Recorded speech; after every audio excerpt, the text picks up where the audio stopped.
다음 주 강사님은 만나교회 김병삼 목사님이 오시겠습니다. 여러분들 꼭 은혜의 자리를 놓치지 않기 바랍니다. 방덕교 장로님, 조정자 권사님 부친께서 오늘 천국에 가셨는데 오늘 저녁 예배 마치고 본당 앞에서 출발하도록 하겠습니다. 입관 예배는 내일 저녁 8시 30분인데 교회에서는 6시 40분에 오후 6시 40분에 출발하겠습니다. 발인 예배는 화요일 날 오전 8시인데 교회에서는 오전 6시 30분에 출발하겠습니다. 장례식장은 부여 사비 장례식장 202호입니다. 오늘 보실 하나님의 말씀은 데살로니가 전서 5장 16절부터 18절까지입니다. 한 목소리로 선포하듯 읽겠습니다. 시작. 항상 기뻐하라, 쉬지 말고 기도하라, 범사에 감사하라. 이것이 그리스도 예수 안에서 너희를 향하신 하나님의 뜻이니라. 아멘. 종발로적 일상이라는 제목으로 우리 이동원 목사님 나오셔서 말씀 전해 주시겠습니다. 박수로 환영하겠습니다.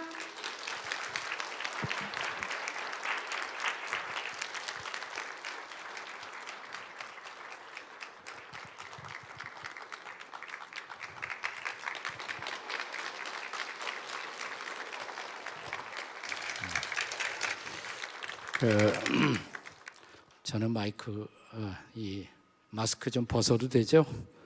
네, 감사합니다. 참 이 코로나 때문에 고생이 아주 많습니다. 고생 많으시죠? 괜찮아요? 네.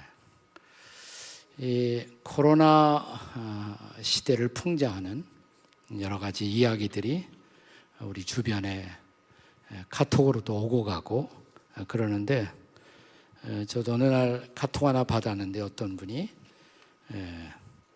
코로나 시대의 기도, 그리고 이런 기도문을 보냈어요. 근데 아주 마음으로부터 공감이 가더라고요.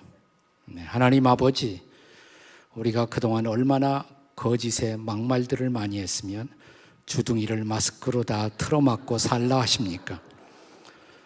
우리가 얼마나 서로 다투고 싸우며 시기하고 미워했으면 사회적 거리를 두고 살라 하십니까?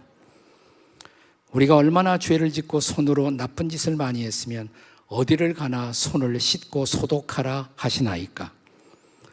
우리가 얼마나 열 올리고 살았기에 가는 곳마다 체온을 체크하고 살아야 합니까?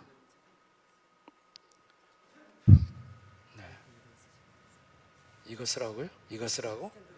이거 쓰지 말고? 예. 제 말이 잘 들려요? 예. 예. 내가 하다가 말았잖아. 그러니까. 예. 네. 뒤에서 잘 들려요? 그러면 됐지. 왜 자꾸 그래? 그냥 놔두지. 응? 아유. 물 마시라고? 네.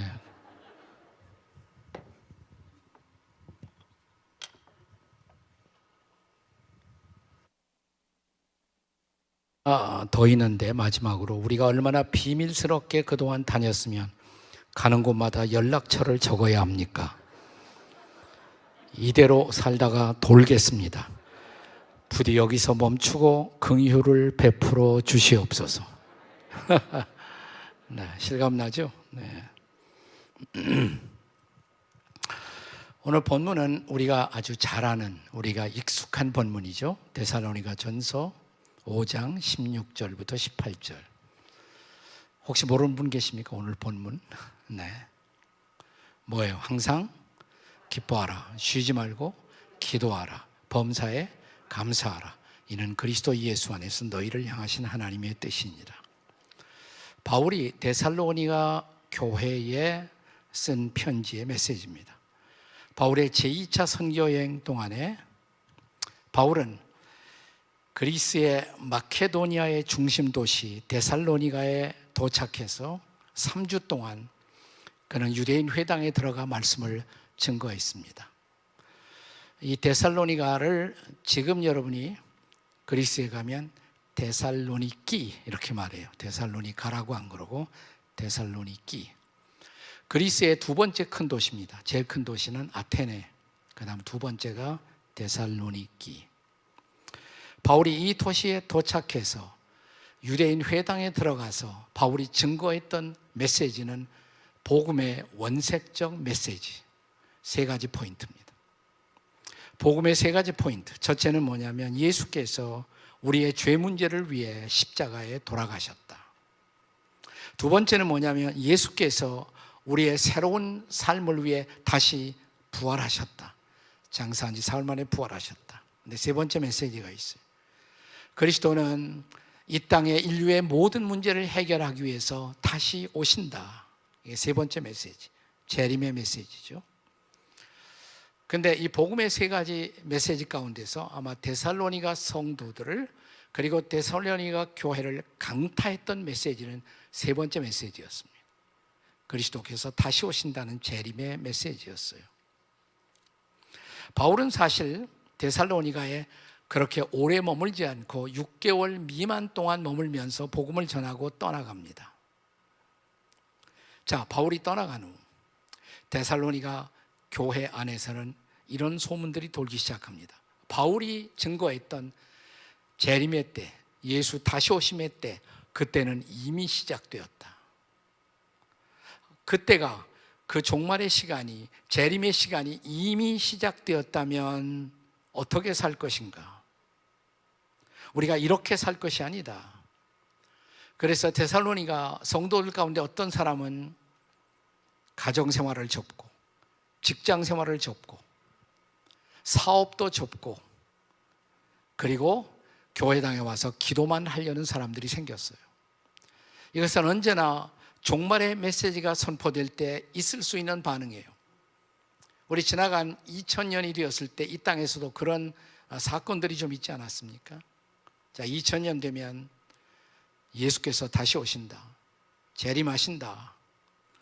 그래서 일부 성도들은 모든 자기의 일상생활을 접어버리고 자, 공중으로 들림받기를 기대하며 자, 2000년을 기다리면서 1999년 마지막 날 모였던 사람들이 있어요.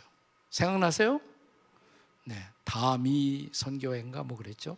다 미친 선교회, 다미 선교회. 다베라도 있었어. 다베라, 다베린 사람들의 모임. 이런 사람들 때문에 한국 사회가 아주 혼란했습니다. 데살로니가에 바로 그런 현상이 생겼던 거예요. 종말론적 이상이 발생한 것입니다. 바울은 그래서 그들을 향해서 다시 편지를 씁니다. 자, 데살로니가 후서 2장 2절에 보시면 영으로나 또는 말로나 또는 우리에게 받았다는 편지로나 주의 날이 이르렀다고 해서 쉽게 마음이 흔들리거나 두려워하거나 하지 말라. 또 데살로니가 후서 3장 1절에 보시면 도무지 일하지 아니하고 3장 11절에요. 11절에 도무지 일하지 아니하고 일만 만드는 자들이 너희들에게 있다. 일은 안 하고 일만 만들어요. 이걸 다른 말로 말하면 트러블 메이커예요. 트러블 메이커. 일은 안 하고 일만, 말썽만 부리는 사람들이 있다. 자, 바울은 그들을 염두에 두고 데살로니가 전서 5장 1절에서 다시 종말의 메시지를 증거합니다. 형제들아, 때와 시기에 관하여는 이제 종말의 때, 종말의 마지막 시기에 관해서 바울은 다시 그들의 생각을 정리해 줄 필요를 느낀 것이에요. 요즘 코로나가 오면서 이러다가 말세가 오는 거 아니야? 이런 생각을 하는 사람들이 전 세계에 적지 않죠. 네. 어쩌면 이것은 종말에 대한 경고이고 징조일지도 모릅니다. 그러나 중요한 것은 그 종말이 온다면 우리는 어떻게 살 것인가, 이것이 중요한 거예요. 종말론적 일상은 어떠한 삶이 되어야 하는가? 우리 한국에서 많이 회자되는 말 가운데 유명한 이런 말이 있습니다. 흔히 말은 철학자 스피노자의 말로 인용되어서 우리에게 전해지고 있습니다. 내일 세계의 종말이 올지라도 뭐예요? 한 그루의 사과나무를 심겠다. 근데 이건 사실 철학자 스피노자가 한 말이 아니에요. 종교개혁자 마르틴 루터가 한 말이에요. 루터가 오리지널이에요. 지금 독일에 가서 루터 생가에 가면 그 생가 앞에 사과나무가 하나 있습니다. 네. 루터가 종말이 온다고 할지라도 우리가 하루하루 어떤 인생을 살아야 할 것인가 라는 종말론적 일상을 우리에게 경고하고자 하는 것입니다. 그런 의미에서 오늘 본문, 우리가 잘 아는 데살로니가전서 5장 16절에 18절은 그냥 주신 말씀이 아니라 종말이 온다고 할지라도 어떤 삶을 살아야 할 것인가. 다시 말하면 종말론적 일상 세 가지예요. 우리가 잘 아는 세 가지. 내일 세계의 종말이 와도, 코로나가 종말의 징조라 할지라도 우리가 살아야 할 하루하루의 일상, 첫 번째 뭐예요? 항상 기뻐하고, 두 번째 쉬지 말고 기도하고, 세 번째 범사에 감사하고. 그렇습니다. 그래서 오늘 저는 이 종말론적 일상을 한번 다시 말씀을 통해 깊이 들여다보고자 합니다. 자, 종말을 준비하는 삶, 종말론적 일상, 첫 번째 무슨 삶이에요? 항상 기뻐하는 삶. 뭐 기뻐하는 삶, 이건 어렵지 않아요. 기뻐하면 되죠 뭐. 또 기쁜 일 생기면 누구나 기뻐할 수가 있어요. 근데 문제는 항상이 문제예요. 그렇죠? 항상 기뻐하라. 그것이 문제예요. 항상 기뻐하라는 것이. 어떻게 항상 기뻐할 수가 있습니까? 저는 이 기쁨이라는 거, 이것은 하나님이 우리에게 주신, 그리스도 안에서 우리에게 허락된 가장 놀라운 하늘의 선물이 바로 기쁨이라고 생각해요. 기쁨. 우리가 보통 사람들 만나서 인생을 왜 사십니까? 어떤 삶을 살고 싶습니까? 그럼 사람들은 행복을 위해서 살고 있죠. 아주 틀린 말은 아니에요. 저는 이것이 성경적 대답이라고 생각하지 않아요. 행복은 사실은 성경이 가르치는 진정한 성경적 가치는 아니에요. 우리가 행복이라는 말을 영어로 말할 때 보통 happiness 이렇게 말합니다. happiness. 네, happiness라는 단어는 그 동사가 happen이라는 단어에서 나온 말이에요. happen to be. happen이라는 말은 이렇게 우연히 어떤 일이 발생하는 것. 그래서 우연히 좋은 일이 생기고 우연히 횡재가 굴러오고 그걸 행복으로 생각하는 것이 행복. 성경은 그런 행복을 가르치지 않습니다. 그리스도인들이 살아야 할 진정한 삶은 단순히 사람들이 말하는 행복한 삶이 아니라 기쁨의 삶입니다. 기쁨의 삶. 믿습니까? 왜 그래요? 우리가 예수님 만났을 때, 우리가 일생을 살다가 어느 날 내가 예수님을 만났어요. 그분이 나의 구주와 주님이라는 사실을 깨닫고 인격적으로 예수를 구주와 주님으로 영접했을 때 우리에게 주어진 가장 놀라운 선물, 그것은 뭐냐? 우리가 죄 사함을 받고 십자가에서 내 죄 담당하시고 나를 대신해서 형벌 받으시고 저주 받으시고 피 흘리신 예수 그리스도의 보혈을 통해서 죄 씻음 받고 그리고 구원을 경험하는 것입니다. 믿습니까? 우리가 구원을 받았을 때 주어지는 가장 중요한 선물이 뭐냐면 구원의 기쁨이에요. 구원의 기쁨. Joy of salvation. 구원의 기쁨. 구원의 기쁨. 구원받은 기쁨. 네, 이 기쁨은 세상 사람들은 결코 누릴 수 없는 거예요. 그리스도인들만이, 예수 믿는 사람들만이 누릴 수 있는 놀라운 삶, 구원의 기쁨인 줄로 믿습니다. 자, 그 기쁨은 어떻게, 중요한 것은 뭐냐면 그 기쁨이 예수 처음 믿고 나서 놀랍게 내 마음에 넘쳐났는데 그 기쁨이 지금도 여러분의 마음을 지배하고 있습니까? 지금 기쁘세요? 지금 기쁘십니까? 자, 구원의 기쁨이 내 안에 주어졌어요. 근데 이 구원의 기쁨은 나와 하나님의 관계가 잘 유지되어 있으면 그 기쁨은 항상 내 안에 있어요. 그러나 나와 하나님 사이의 관계가 흔들리면 그 기쁨이 흔들려요. 이번에 전체 이번 이렇게 여러분들이 집회를 하면서 그 주제를 회복으로 잡았습니다. 회복. 그리고 중요한 말씀이 시편 51편 12절이에요.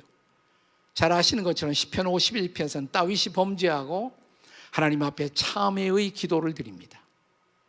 자, 어떤 기도를 드립니까? 시편 51편 12절 따라서 해보세요. 주의 구원의 즐거움을 내게 회복시켜 주시고. 아멘. 뭘 회복시켜요? 구원의 즐거움.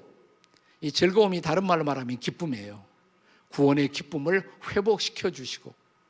그러니까 다윗이 범죄했을 때 구원이 없어진 것이 아니에요. 구원은 그대로 있어요.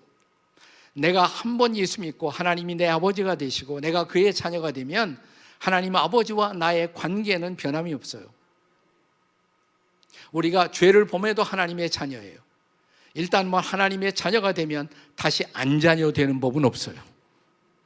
근데 죄를 범하면 하나님의 안 자녀가 아니지만 불효 자녀가 될 수가 있어요. 그죠? 불효 자식이 돼요. 그럼 불효 자식은 어떻게 하면 돼요? 아버지와 나 사이의 관계를 회복해야죠. 아버지, 죄송해요. 제가 정말 잘못했어요. 용서해 주세요. 그러면 회복된다, 안 된다? 회복되죠. 그러면 구원의 기쁨이 돌아와요. 구원의 즐거움을, 구원의 기쁨을 뭐예요? 회복시켜 주시옵소서. 나는 이번 이 집회를 통해서 여러분이 정말 구원의 기쁨이 회복되기를 주의 이름으로 축원합니다. 우리가 요한복음 15장을 가리켜서 포도나무 비유의 장 이렇게 부르죠. 어떻게 시작돼요? 나는 포도나무요, 너희는 가지니. 자, 포도나무이신 주님에게 가지 된 우리 신자들이 붙어 있으면 저절로 거기서 열매가 맺어져요. 자, 그 열매 가운데 중요한 열매가 뭐냐? 두 가지 열매를 강조해요. 요한복음 15장 전체를 통해서. 하나는 사랑, 두 번째가 기쁨이에요. 사랑과 기쁨. 이것은 성령의 열매의 순서와도 그대로 일치합니다. 자, 성령의 열매를 말씀하실 때 성령의 9가지 열매, 첫째가 뭐예요? 사랑과, 두 번째 희락, 두 번째가 희락이에요. 희락이 기쁨이란 말이죠. 자, 요한복음 15장 이제 11절에 보시면 예수님이 이렇게 말씀하십니다. 자, 다 같이 스크린에 있는 말씀 읽어보겠어요. 시작. 내가 이것을 너희에게 이름은 내 기쁨이 너희 안에 있어 너희의 기쁨을 충만하게 하려 함이니라. 아멘.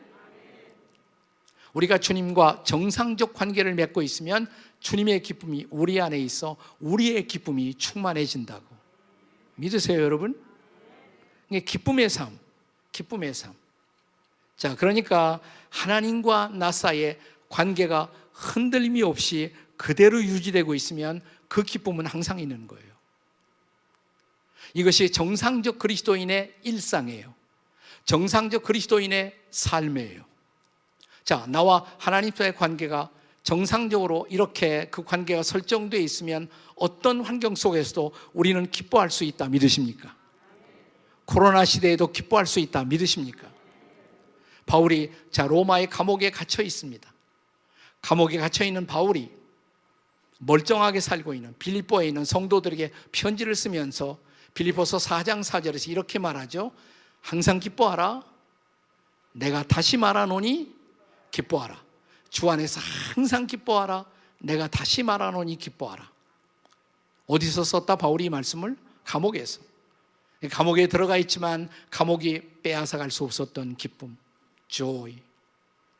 자, 바울을 얽매고 있는 쇠사슬이 결코 맬 수 없었던 기쁨, 바울의 마음속에 샘솟고 있던, 감옥에서도 바울을 충만케 했던, 바울을 다스리고 있는, 바울을 지배하고 있는 기쁨, 이 기쁨. 그러니까 이 기쁨은 나와 하나님 사이의 관계, 이 관계가 제일 중요한 거예요. 그 관계가 정상적으로 그 관계가 유지되고 있으면 그 기쁨은 언제나 우리 안에 있는 것을 믿으십니까? 그때 가능한 삶이 뭐예요? 항상 기뻐하는 삶. 그러므로 사랑하는 여러분, 종말의 시간에도, 코로나의 시간에도, 코로나의 시대에도 저와 여러분이 항상 기뻐하는 이 삶을 살게 되시기를 주의 이름으로 축복합니다. 옆에 사람이 너무 큰 소리로 하면 비말이 튈 수가 있으니까 살짝 항상 기뻐합시다. 자, 옆에 있는 분들에게 시작.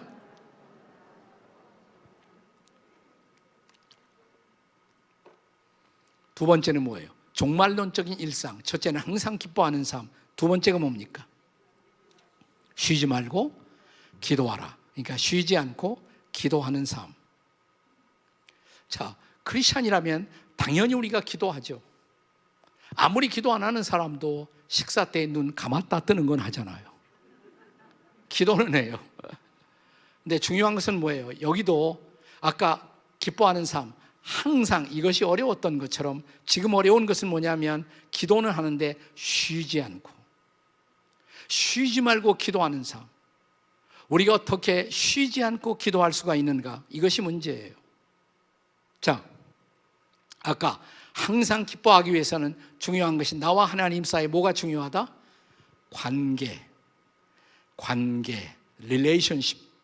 하나님과 나 사이의 관계가 정상적으로 유지되고 있으면 그 기쁨은 언제나, 구원의 기쁨은, 하나님이 선물로 주신 그 기쁨은 우리를 다스리고 우리를 지배하고 우리 안에 넘쳐날 수밖에 없어요.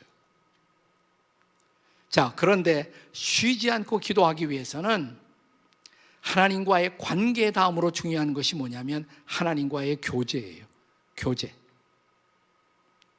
자, 탕자가 아버지께 돌아왔습니다. 돌아오는 순간 아버지하고 관계가 회복된 거죠. 믿으십니까? 그러니까 탕자의 그 비유에서 가장 중요한 대목이 있다면 일어나 아버지께로 돌아오니라. 아멘. 근데 돌아오고 나서도 아버지는 자식이 돌아온 것이 너무 기뻐서 얼싸안고 입을 맞춰주시고 새 신발을 신겨주시고 가락지를 끼우고 동네 사람 부르고 송아지를 잡고 잔치를 벌였어요. 내 아들은 죽었다가 살았다, 잃었다가 다시 찾았다. 자, 그런데도 아들이 아버지를 미안해서 계속 기피하고 아버지하고 말을 안 할 수도 있어요. 그러면 아버지하고 관계가 회복되기는 했지만 그 정상적으로 관계가 계속 유지되기 어려워요. 관계 다음으로 중요한 것은 교제예요. 아버지하고 이제 말을 해야 돼요. 무슨 말이라도 해야 돼요. 죄송했어요, 아버지. 저를 용서해 주세요. 아버지가 이렇게 저를 사랑해 주시는 줄 예전에 미처 몰랐어요. 뭐 이렇게 해야 아버지와 나 사이에 뭐가 회복된다? 교제가. 관계 다음으로 중요한 것이 뭐라고요? 교제가 회복돼요. 자, 부자 관계는 있어요. 아버지와 자식 사이의 관계는 있는데 부자의 교제가 없는 집안 있습니까? 없습니까? 있죠, 있어요. 부부 사이에도 부부라는 법적인 관계는 계속되고 있어요. 우리는 부부예요. 근데 별로 같이 안 살아. 네. 그리고 마음을 열고 소통하지도 못하고 사랑을 나누지도 못하고 교제가 없는 부부, 정상적인 부부라고 하기가 어렵죠. 이런 부부가 한국에 굉장히 많대요. 부부인데 부부 같지 않은 부부. 옆에 사람 살짝 쳐다보시고 혹시 당신 얘기 아니에요? 한번 물어보세요. 네, 그럴 수가 있단 말이죠. 부부의 교제가 없어요. 자, 성도가 범죄하면, 그리스도인들이 범죄하면 하나님과의 법적인 관계는 없어지는 것이 아니에요. 그대로 법적인 관계는 있어요. 그러나 뭐가 상실돼요? 교제가 상실되는 거예요. 하나님과의 교제가, 그리스도인들이 범죄하면 하나님과 나 사이에 교제가 상실돼요. 아직도 난 하나님의 자녀예요. 우리가 구원받으면, 하나님의 자녀가 되면 다시 안 자녀 되는 법은 없어요. 이건 특별히 우리 침례교인의 중요한 교리예요. 이걸 영원한 안전이라고 불러요. Eternal security. 우리는 그리스도 안에서 영원히 안전해요. 하나님과 나 사이의 법적인 관계는 결코 폐기될 수가 없어요. 하지만 하나님과 교제하지 않고 살 수도 있어요. 그래서 그 하나님의 은혜를 계속 공급받지 못해요. 그리고 그리스도인답지 못한 모습으로 이 땅에서 살 수도 있어요. 교제가 끊어져 있기 때문에. 교제가. 자, 어떻게 해야 합니까? 그 교제가 회복돼야죠. 그래서 이번 집회 전체의 주제가 뭐예요, 여러분? 회복, 리커버리, 회복. 자, 하나님과 나의 교제가 회복되기 위해서 주신 중요한 처방, 우리가 잘 아는 요한일서 1장 9절. 이거 모르면 정상적 침례교인들이 아니죠. 자, 요한일서 1장 9절 다 같이 암송하거나, 암송을 못하면 스크린 있는 거 할 수 없이 읽거나. 자, 다 같이 시작. 만일 우리가 우리 죄를 자백하면 그는 미쁘시고 의로우사 우리의 죄를 사하시며 모든 불의에서 우리를 깨끗하게 하실 것이요. 믿으십니까, 여러분? 주님과 나 사이에 교제를 방해하는 것 또 한 가지 있어요. 그건 염려예요. 염려거리, 걱정거리. 인생에서 염려거리가 생기면, 걱정거리가 생기면 내 마음속에 하나님이 주셨던 그 기쁨이 막 흔들려요. 그리고 방황할 수가 있어요. 내가 구원받은 그리스도인임에도 불구하고, 하나님의 자녀임에도 불구하고 그 염려가, 인생의 걱정거리가, 짐이 나와 하나님 사이의 교제를 지금 방해하고 있는 거예요. 이런 사람들이 배워야 할 가장 중요한 레슨은 뭡니까? 염려를 다 주께 맡기라. 맡기는 훈련이 필요해요. 내 염려도 걱정도 주 앞에 맡기는 훈련. 우리 기독교 영성의 역사를 공부하다 보면 과거 우리 신앙의 선배들 가운데 이런 염려거리, 걱정거리를 해결하고 내가 계속해서 주님 말씀 그대로 기도하면서 내 인생의 모든 염려를 주께 위탁하기 위한 훈련을 스스로 찾아낸 선배들이 있어요. 자, 우선 쉬지 말고 기도하라. 이 말씀 앞에 문자 그대로 복종하고 싶었던 우리의 선배들이 있어요. 근데 어떻게 하지? 어떻게 해야 내가 정말 쉬지 않고 기도할 수가 있을까? 그러다 한 가지 생각이 났어요. 내가 하루 종일 쉬지 않고 저와 여러분이 계속 하고 있는 거 하나 있어요. 지금도 하고 있는 거. 뭘 쉬지 않고 하고 계세요, 지금? 숨쉬기. 기도? 굉장히 경건하시네. 지금 앉아서도 계속 하고 있는 거 뭐예요? 숨쉬기. 우리가 하루 종일 숨쉬고 있잖아요. 숨쉬는 거. 그러면 내가 숨 쉴 때마다 내가 주님 앞에 내 염려나 걱정을 다 맡길 수 있다면 정말 나는 쉬지 않고 기도할 수도 있지 않을까?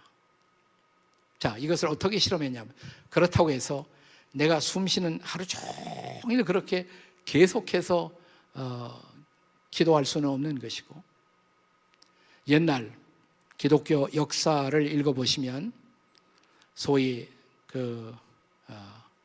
교부 시대, 사막 교부 시대라는 시대가 있었어요. 이 시대 적지 않은 사람들이, 그러니까 사도 시대가 지나가고 나서 그 다음에 교부 시대가 왔는데 AD 200년 중간부터 300년, 400년 대 이렇게 흘러가면서 그때를 교부 시대라고 불러요. 그때 정말 내가 어떻게 쉬지 않고 기도하는 삶을 살 수가 있을까? 그리고 하나님의 교제를 하루 종일 내가 놓치지 않고 즐거워하며 그분 안에 거할 수가 있을까? 이런 삶을 사모했던 교부들이 있어요. 그들 어디로 갔냐면 사막으로 갔어요. 사막 동굴 같은 데서 거기서 기도원을 만드는 거예요. 기도원. 여러분이 지금 이제 이 코로나 시대라 여행을 못하지만 코로나 시대가 끝나면 과거에도 터키 같은 데 가서 여러분이 갑바도기아라는 데 다녀온 사람이 있을 거예요. 행여나 혹시나 갑바도기아라는 데 터키 가서 갔다 온 사람 있으면 손 들어보세요. 네, 좀 있네요. 행운아들이죠, 행운아들. 거기 가면 굴마다 다 하나의 교회예요. 그죠? 네. 거기에 다 그 동굴에 성화를 그려놓고 동굴 하나가 하나의 교회예요. 심지어 괴레메라는 지역에 가면 365개 교회가 있어요. 365개 동굴이 있어요. 그게 다 교회예요. 매일 한 교회씩 방문하면 1년 내내 방문할 수도 있어요. 네. 자, 그런 데 들어가서 그들이 하나님과 더불어 교통하고 기도했어요. 그렇다고 해서 그들이 하루 종일 기도만 하는 것은 아니에요. 먹고 살아야 되니까 기도하다가 나와서 그 앞에서 사막에서 농사도 짓고 그러면서 삶을 유지했어요. 자, 그런데 두 가지 종류의 사람으로 나뉘어져. 어떤 사람들은 거기에서 장기간 동안 머물며 이런 사람을 수도사라고 그러죠. 한국의 기도원처럼. 근데 그 기도원의 이전에 그 전신이 바로 수도원이에요. 수도원 같은 데 들어가서 거기서 평생을 지내는 사람도 있어요. 밖으로 나오지 않고. 네, 이걸 폐쇄된 수도원이라고 부르기도 해요. 그런 사람도 있었어요. 그런가 하면 그렇지 않고 그냥 영적인 회복을 위해서 잠시 뭐 한 주간, 한 달, 몇 달 거기서 머물다가 다시 자기 집으로 일상으로 돌아오는 사람들이 있었어요. 근데 수도원에서 수도하던 수도사들이 하루 종일 하나님과의 끊임없는 교제 안에 거하는 삶을 위해서 그들이 한 가지 발견해낸 것이 있어요. 하루를 한 7번, 8번으로 나누어요. 그래서 그 시간마다 종을 하나 만들어 놓고 종을 쳐요. 한 새벽 한 4시 되기 전에 첫 번째 종이 울려요. 그럼 일어나야 돼. 가서 한 30분 기도한단 말이죠. 조금 후에 잠깐 쉬었다가 이제 아침 식사를 하겠죠. 식사 끝나면 또 종을 울려요. 그래서 아침에 2번, 점심 전후에 2번, 오후에 2번, 밤자리에 저녁 1번, 밤자리에 들기 전에 1번, 한 8번 이렇게 종이 울리면 가서 무조건 기도하는 거예요. 그리고 그 사이사이에 뭐 일도 하고 노동도 하고 뭐 기도원에 가서 하루 종일 기도만 하는 것이 아니니까 그런 일을 했어요. 네. 우리 개신교에서는 오늘 우리의 영성의 회복을 위해서 가장 많이 개신교인들이 하는 훈련 중에 하나가 큐티죠. 큐티. 매일 아침 큐티를 해요. 오늘의 말씀을 읽고 기도하고 하루를 주 앞에 부탁하고 하루를 출발해요. 큐티, quiet time, 큐티를 하잖아요. 매우 중요한 것이에요. 필요한 것이고. 그런데 큐티 해놓고 그것이 얼마나 가십니까? 큐티하면 기분 좋아요. 그래, 오늘 하루 멋지게 살 거야. 주님의 인도 따라 살 거야. 직장으로 갑니다. 10시, 11시 다 돼서 직장 동료 한 사람이 이상한 말을 건네고 나를 긁어놔요. 그러면 저 인간 하고 또 열이 다시 나오기 시작하면 아침에 큐티의 은혜를 다 까먹잖아요. 큐티 하지 말라는 거 아니에요. 큐티 필요해요. 꼭 해야 돼요. 그러나 중요한 것은 하루 온종일 어떻게 주님과의 교제 안에 우리가 머물 수가 있을까? 그래서 수도원에서 발견해낸 그 영성 훈련 중에 하나가 하루에 7번, 8번 기도하기. 7번, 8번 기도하기. 새벽부터 밤까지 나누어서 8번 기도하기. 그러면 조금 있다 가서 또 기도하면 다시 회복이 된단 말이에요. 또 기도하고. 그건 수도원 같은 데서는 가능할지 몰라요. 근데 수도원에 어떤 사람이 들어왔다가 다시 자기 가정으로 일터로 돌아가는 사람들에게 과거에 사막 교부들이 이런 충고를 했어요. 무슨 충고를 했냐면 당신 집에 가면, 직장에 가면 뭐 누가 당신을 위해서 종쳐주는 사람도 없고, 근데 그 대신 당신이 할 수 있는 훈련이 하나 있다고. 그 훈련, 그러니까 쉬지 않고 기도하며 하루 온종일 주님의 임재 안에 머물러 있는 훈련, 그 기도를 숨기도라고 불렀어요. 숨기도. 다 같이 숨기도. 영어로 breath prayer, 숨기도.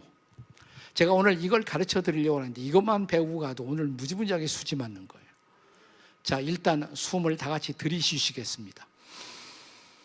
멈추고 숨을 내쉬고 들숨, 멈춤, 날숨.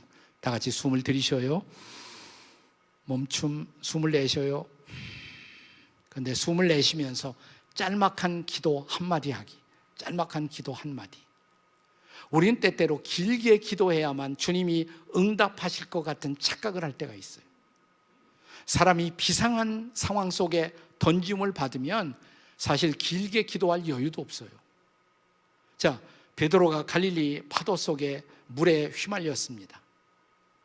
어떻게 기도했습니까? 전지전능하시고 무소부재하신 살아계신 하나님, 제가 지금 빠지려고 하고 있사오니 그랬다가는 이미 다 빠졌죠. 베드로가 어떻게 했어요? 주여 구원하소서 한마디. Save me, Lord. 주님 구해주세요 한마디. 근데 구해주셨어요? 안 구해주셨어요? 구해주셨잖아요. 즉시로 손을 내밀어 구해주셨어요. 짤막한 기도도 주님이 응답하신다. 아멘. 그러니까 비상한 상황 속에서 한마디의 기도, 짤막한 한마디의 기도도 굉장히 역동적인 기도가 될 수가 있어요. 자, 예수님과 함께 십자가에 매달린 강도의 기도, 저를 기억해 주세요. 주님 나라 임할 때 기억해 주세요. Remember me. 기억해 주세요, 주님. 기억해 주셨잖아요. 한마디, 그 짤막한 기도. 그래서 숨기도와 함께 짤막한 기도 한마디 하기.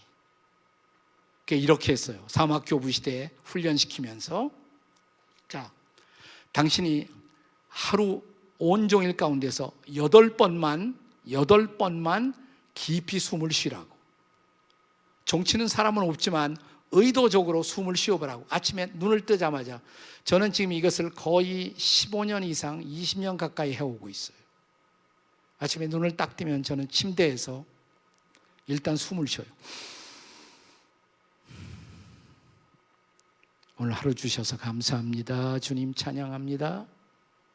끝났어요. 기도. 일어나요. 조금 이렇게 운동하고 아침 먹기 전에 또 한 번 숨을 쉬어요. 기분 좋게 식사하게 하시고 오늘도 주와 동행케 하옵소서. 쉬워요? 어려워요? 또 오전 중에 한 2번 할 수가 있어요. 여러분, 우리가 운전하다 보면 앞에 갑자기 끼어드는 인간들이 있잖아요. 칼치기 하고. 나는 크리스찬이지만 이럴 때 절대로 열받지 않는다, 그런 분 계십니까? 혹시 여기 그런 성자가 계십니까? 나는 크리스찬이라도 앞에 그런 인간이 있으면 열받는다, 손 들어보세요. 당신은 정직한 인간이십니다. 네. 그럼 어떻게 하세요? 그럴 때 숨기도 한번 해보세요. 딱 했어요.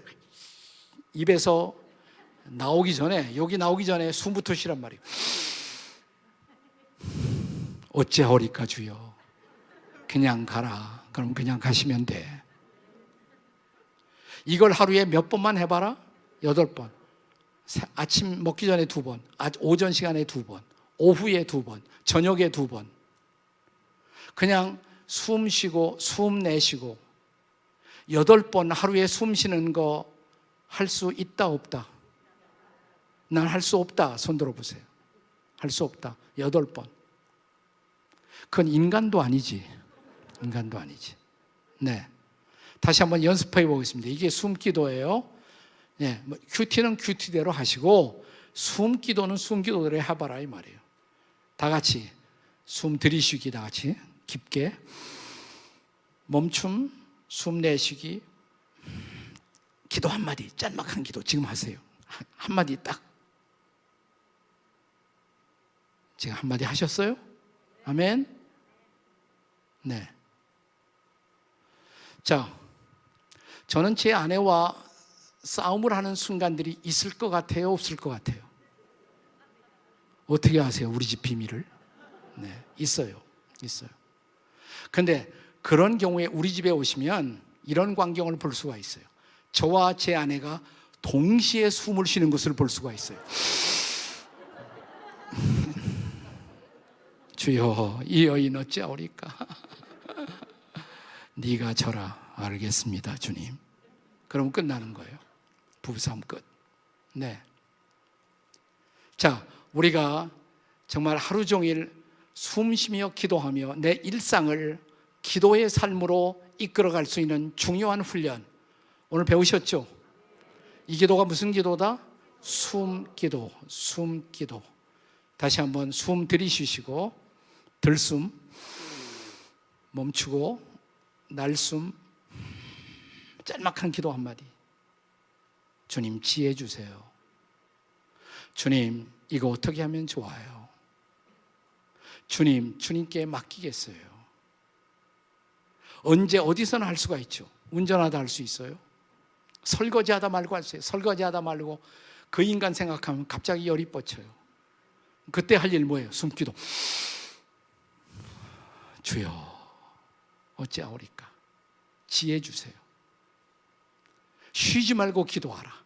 우리의 선배들이 이 말씀에 복종하기 위해서 이 숨기도를 고안했어요. 그리고 이 기도로 놀라운 승리의 열매들을 거두었어요. 저는 이것을 해보면서 지나간 16년, 7년, 8년 동안 놀라운 은혜를 누릴 수가 있었어요. 오늘 여러분에게 쉬지 말고 기도하는 이 은혜가 함께 하시기를 주의 이름으로 축복합니다. 자, 옆에 사람 쳐다보고 쉬지 말고 기도합시다. 다 같이 시작. 자, 이제 하나밖에 더 남지 않았어요. 하나. 세 번째 뭐예요? 다 같이. 범사에 감사하라. 종말론적인 일상, 내일 종말이 온다고 할지라도 우리가 살아야 할 인생, 코로나 시대에도 변화없이 살아야 할 삶, 세 번째는 범사에 감사하는 삶. 이것도 감사는 그렇게 어려운 것이 아니에요. 그리스도인들이라면 감사의 중요성을 다 알죠. 감사하죠. 근데 어려운 것은 뭐냐면 범사가 어려워. 그죠? 범사가. 이 범사라 말하는 모든 일에 이 말이에요. In everything. 모든 일에 감사하라. 범사에 감사하라. 싫은 일을 당했을 때도 감사하라. 아픈 일을 당했을 때도 감사하라. 어려운 일을 당했을 때도 감사하라. 코로나 시대에도 감사하라 이 말이죠. 범사에 감사하라. 자, 이 말씀을 바울이 우리에게 가르쳤는데 우리가 바울을 통해서 범사에 감사를 배울 수 있는 또 하나의 중요한 레슨이 바울을 통해서 우리에게 주어졌죠. 그리스도인의 일생을 지배해야 할 중요한 이 말씀, 우리가 자주 묵상하는 말씀, 로마서 8장 28절의 말씀, 우리 다 같이 한번 읽어보세요. 시작. 우리가 알거니와 하나님을 사랑하는 자 곧 그의 뜻대로 부르심을 입은 자들에게는 모든 것이 합력하여 선을 이루느니라. 자, 어떻게 모든 일에 감사할 수 있느냐? 모든 일에 감사하기 위해서는 모든 일이 하나님의 주권 아래서 이루어진다는 것을 믿어야 합니다. 아멘. 모든 상황, 모든 일이 하나님의 주권 아래서 허용된다. 믿으십니까? 네. 저는 창세기에서 요셉의 일생을 이렇게 따라가 묵상하는 가운데 참 요셉의 삶이 우리에게 던져주는 놀라운 도전은 뭐냐면 요셉이 불평하는 대목이 없어요. 요셉의 전 일생을 통해서 불평하는 대목이 없어요. 요셉으로 말하면 파란만장한 일생을 산 사람이에요. 파란만장한 일생. 제가 어디 가서 젊은이들에게 설교하면서 요셉이 파란만장한 일생을 살았다고 하니까 어떤 친구가 오더니 예배 후에 목사님, 그러면 요셉이 1억 원 벌었죠? 황당한 소리를 하더라고요. 그게 무슨 말이에요? 그러니까 아까 설교하시면서 요셉이 파란 만장이라고 그러지 않았습니까? 그랬죠. 목사님, 파란 돈 만장이면 1억입니다 그러더라고요. 계산 한번 빨라요. 네, 요셉이 파란 만장한 일생을 살았어요. 꿈 얘기 잘못했다가 형제들에게 내침을 받고 구덩이에 던짐을 받고 죽는 거죠. 구사일생 구덩이에서 다시 건지움을 받고 애굽 땅에 노예로 팔려가고 거기서 조금 주인의 신임받아 잘 되는가 했더니 다시 오해받아 감옥으로 들어가고 얼마나 파란만장해요. 파란만장. 근데 불평이 없었어요. 불평이 없었어요. 요셉이 이런 인생을 살았던 비결이 뭘까? 마찬가지예요. 그는 하나님의 주권을 신뢰하고 있었어요. 내 모든 삶은, 내 삶의 모든 사건과 상황은 하나님의 주권 아래에 있다. 이것을 믿은 거예요. 요셉의 일생의 클라이맥스, 절정의 순간, 요셉이 국무총리가 되잖아요. 애굽 땅의 국무총리가. 자기를 팔았던, 죽이려고 시도했던 형제들이 이스라엘에서 양식을 구걸하러 자기 앞에 와서 지금 무릎 꿇고 있어요. 자기들이 팔았던 형제가 국무총리가 되어 보좌에 앉은 그 모습을 보았을 때 형제들은 얼마나 놀랐을까요? 우린 죽었다 했겠죠. 근데 바로 그 대목에서 요셉이 했던 말을 여러분 기억하십니까? 창세기 45장 5절의 말씀인데, 창세기 45장 5절에 보시면, 자, 한번 다 같이 읽어보세요. 시작. 당신들이 나를 이곳에 팔았다고 해서 근심하지 마소서, 한탄하지 마소서. 하나님이 생명을 구원하시려고 나를 당신들보다 먼저 보내셨나이다. 아멘. 중요한 단어가 하나님이에요. 하나님이 저와 여러분을 살리려고 나를 이 땅에 당신보다 앞서서 먼저 이곳에 보내신 것입니다. 그 이어지는 말씀 창세기 45장 7절에 보시면, 창세기 45장 7절에요. 같이 읽어보세요. 시작. 하나님이 큰 구원으로 당신들의 생명을 보존하고 당신들의 후손을 세상에 두시려고 나를 당신들보다 먼저 보내셨나니. 여기도 하나님이 큰 구원으로 우리를 도와주시려고, 우리를 보존하려고 나를 이곳으로 먼저 보내신 것입니다. 그는 하나님의 주권을 신뢰했어요. 하나님의 선하신 주권. 하나님은 그를 사랑하는 모든 사람들에게 그냥 어떤 사건도 보내시지 않는다는 것. 하나님을 사랑하는 자, 그 뜻대로 부르심을 입은 자들에게는 모든 것이 합력하여 뭐예요? 선을 이룬다. 믿으십니까, 여러분? 이 하나님의 선하신 주권을 믿는 사람들만이 뭐 할 수 있다? 범사에 감사할 수 있다. 아멘. 모든 일에 감사할 수 있다. 나쁜 일을 당하고도 감사할 수 있다. 믿으십니까? 저는 작년에 나쁜 일을 당했습니다. 아마 사람이 인생을 살면서 당할 수 있는 가장 나쁜 일을 작년에 저는 당했습니다. 우리 옛날 선배들은 그런 고통을 가리켜서 참척의 고통이라고 그랬어요. 참혹한 슬픔의 고통. 둘째 아들을 잃어버렸습니다, 작년에.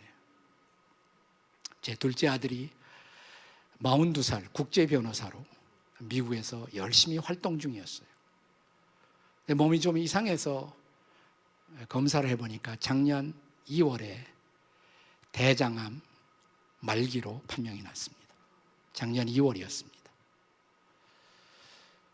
최선의 노력을 다했죠. 항암 치료하고 10번씩 하고 표적 치료도 하고, 물론 기도했죠. 중보기도 많이 했고 저희 교회 교인들도 많이 기도하고 저를 아는 모든 사람들이 기도하고, 그럼에도 불구하고 8개월 만에 작년 한글날 10월 9일, 미국은 10월 8일이었습니다. 제 아들은 만 42세로 하나님의 부르심을 받고 떠났습니다. 남겨준 제 손자 하나, 초등학교 3학년 자기 아내와 자기 아들, 저의 손자를 남겨놓고 세상을 떠났습니다. 제가 한국에 소식 듣고 비행기 타고 날아갔어요.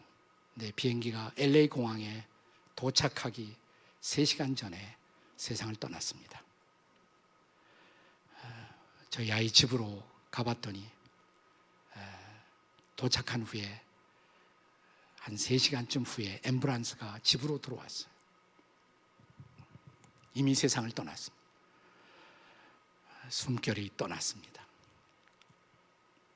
그 이튿날 퓨너럴 홈, 장례회관에 가서 그 몸을 다 이렇게 관리하기 전에 저희 며느리의 특별한 요청으로 하룻밤을 집에 있게 했습니다. 생명이 떠난 제 아이와 함께 제 아내와 더불어 하룻밤을 같이 보냈어요. 말할 수 없는 제 평생을 통해서 가장 가슴 아픈 그런 밤이었죠. 미국은 모든 것이 좀 늦어요. 일주일 후에 장례 날짜가 잡혔습니다. 일주일 후에 나가던 교회, 토렌스 좋은 교회라는 좋은 침례교회, 그 교회에서 장례식을 하기로 했습니다. 장례식 전날 화장을 하기로 했습니다. 아무래도 그 아이를 데리고 한국으로 그 유고를 가지고 제가 나와야 한다고 생각해서 그 전날 화장을 했고요. 그 전날, 화장하기 전날. 그러니까 내일이면 화장을 하고 모레는 나가던 교회에서 장례 예배를 드리기로 했는데, 그 화장하기 바로 전날 아침에 제가 일어나서 큐티를 했어요. 이렇게 성경을 폈어요. 딱 폈는데 그때 펴진 말씀, 그날의 큐티가 데살로니가전서 5장 16절이야 18절이었어요. 자, 이 말씀이 뭐라고 말합니까? 항상 기뻐하라. 제가 뭐라고 그랬을까요? 하나님, 어떻게 기뻐해요? 제가 이런 상황 속에서 어떻게 기뻐할 수 있단 말입니까? 근데 쉬지 말고 기도하라. 기도해야 해야겠죠. 근데 그 다음에 말씀이 범사에 감사하라. 감사요? 어떻게 감사를 해요? 이는 그리스도 예수 안에서 너희를 향한 하나님의 뜻이니라. 감사가 명령이라고요? 하나님의 뜻이라고요? 억지로라도 해야겠죠. 제가 전혀 감사할 수 없는 상황이지만 주님 명령이니까, 하나님의 뜻이니까 감사해야죠. 그리고 눈을 감았습니다. 하나님, 뭐부터 감사할까요? 근데 갑자기 감사의 제목이 떠올라요. 옆에 노트가 있어서 볼펜을 들고 제가 써내려가기 시작했습니다. 10가지가 감사의 제목으로 떠올랐습니다. 첫째로, 하나님, 내 아들이 그 지독한 암의 고통, 통증에서 해방되어 감사합니다. 두 번째, 영광의 나라 천국에 입성할 수 있어서 감사합니다. 세 번째, 그동안 유모가 많았던 내 아들을 인해서 누렸던 모든 기쁨을 인해서 감사를 드립니다. 네 번째, 단 한 번의 불평도 없이 늘 자랑만 하던 아내, 그리고 자랑만 하던 애교 덩어리 손자를 남겨주어서 감사합니다. 다섯 번째, 어려서 그렇게 게임을 좋아해서 게임 중독을 걱정했는데 스포츠 회사, 게임 회사의 변호사가 되어 그동안 많은 사람들 앞에 국위 선양을 할 수 있어서 감사합니다. 일곱 번째, 아들의 암투병을 인해서 수많은 암 환자의 고통과 연대하고 그들의 고통을 알게 하셔서 감사합니다. 여덟 번째, 또한 자식을 먼저 보낸 수많은 부모들의 고통과 연대하게 되어 감사를 드립니다. 아홉 번째, 아들의 치유를 위해서 기도한 수많은 중보 기도자들과 한 지체가 되어 감사합니다.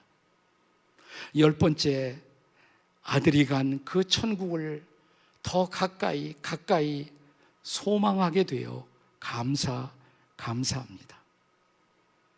저에게 참 기쁨과 진정한 기도와 감사를 가르쳐 주신 주님 앞에 저의 감사를 드립니다. 그 이튿날 화장을 했고, 그 이튿날 나가던 교회에서 장례 예배를 드리면서, 앞에 유골을 갖다 놓고 장례 예배를 드리면서 LA의 많은 목사님들, 또 제가 알고 있는 많은 지인들이 와서 함께 기도해 주었고, 그 예배 순서 가운데 제가 유가족 대표로 인사를 하면서 저는 이 감사의 내용을 읽었습니다. 아들을 보내놓고 드리는 10가지 감사.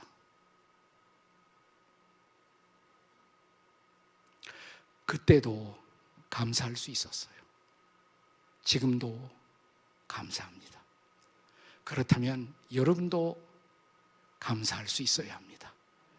코로나 블랙, 코로나 블루, 수많은 음흉한 소문과 어려움들이 우리의 인생의 문을 두드리고 있지만 항상 기뻐하고 쉬지 말고 기도하고 범사에 감사하는 저와 여러분이 되시기를 주의 이름으로 축복합니다. 기도하시겠습니다. 같이 머리 숙여 기도하시겠습니다.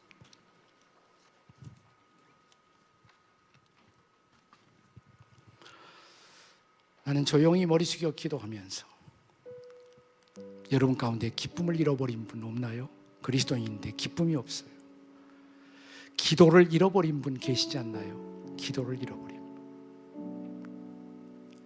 분. 감사를 잃어버린 분 계시지 않나요? 감사를 잃어버린 분. 기쁨을 잃어버리고 기도를 잃어버리고 감사를 잃어버린 분들. 자, 이번 전체의 주제가 회복이잖아요. 주님, 기쁨을 회복시켜 주세요. 그러기 위해서 하나님과 바른 관계를 맺게 해주세요. 주님, 기도를 회복하게 해주세요. 그러기 위해서 하나님과 교제를 회복하게 도와주세요. 주님, 감사를 회복하게 해주세요. 그러기 위해서 하나님의 선하신 주권을 신뢰할 수 있도록, 내가 이해할 수 없는 상황도 하나님의 뜻이 있음을 믿을 수 있도록 도와주시옵소서.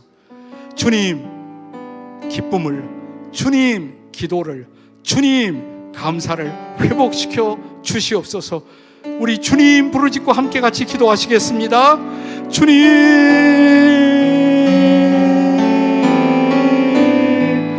주님, 주님, 주님, 우리가 기도합니다. 주님,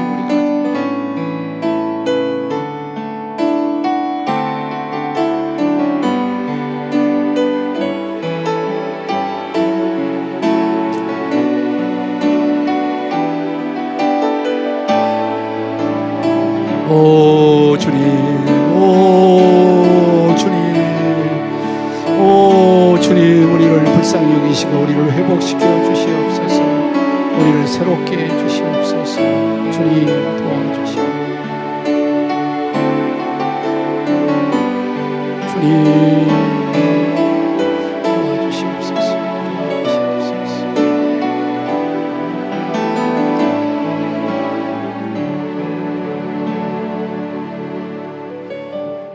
오른손을 가슴에 얹고 제가 한번 기도하겠습니다. 하나님, 기쁨을 잃어버린 성도들이 계십니까? 그 기쁨을 회복시켜 주십시오.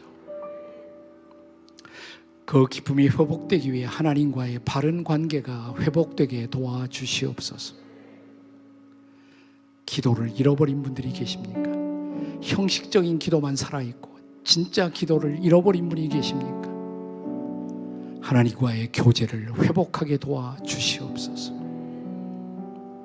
감사를 잃어버린 분들이 있습니까? 범사에 감사하라고 가르쳤는데 우리는 작은 일에도 불평하고 감사하지 못하는 인간들은 아닙니까?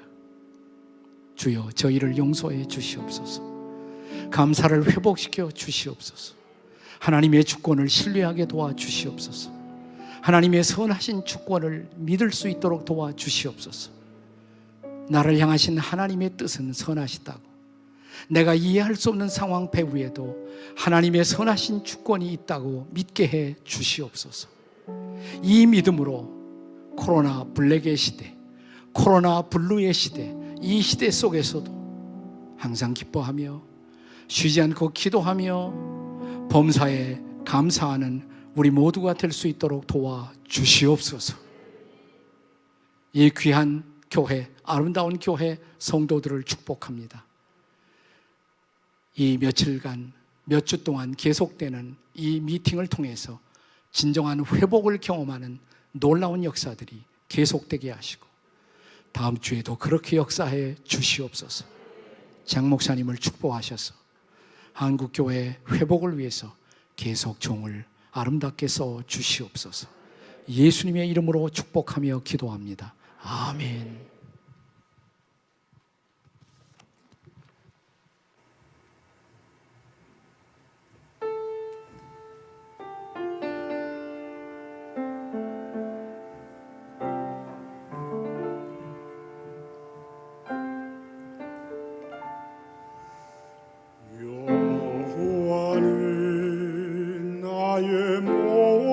자신이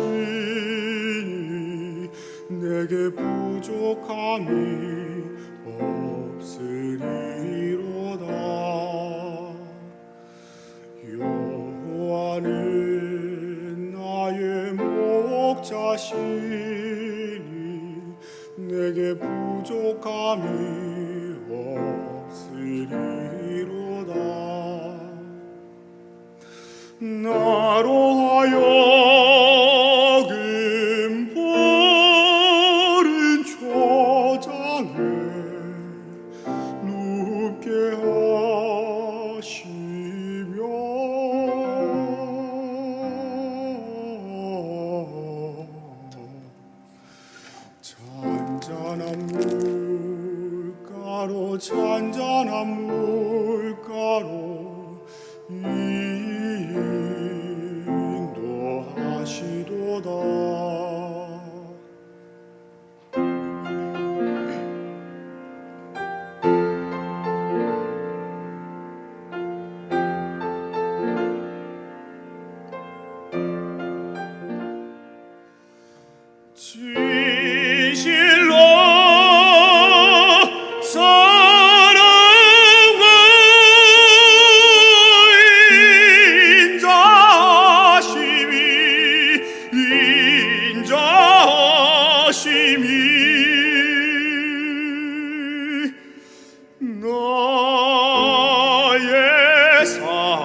나를 따르리니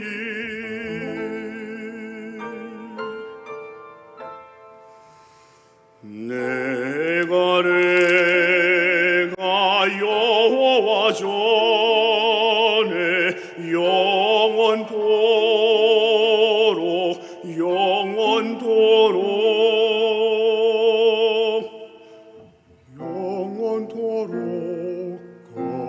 거하리로다.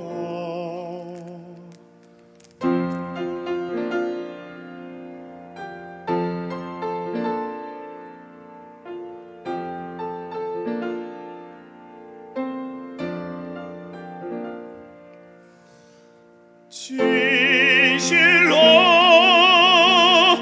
사랑의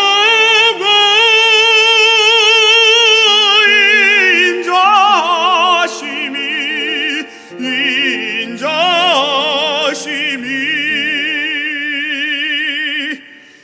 나의 사는 날까지 나를 따르리니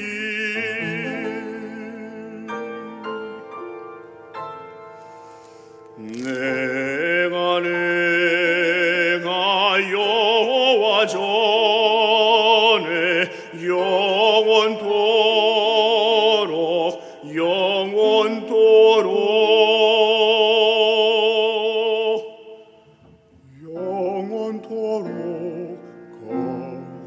거하리로다.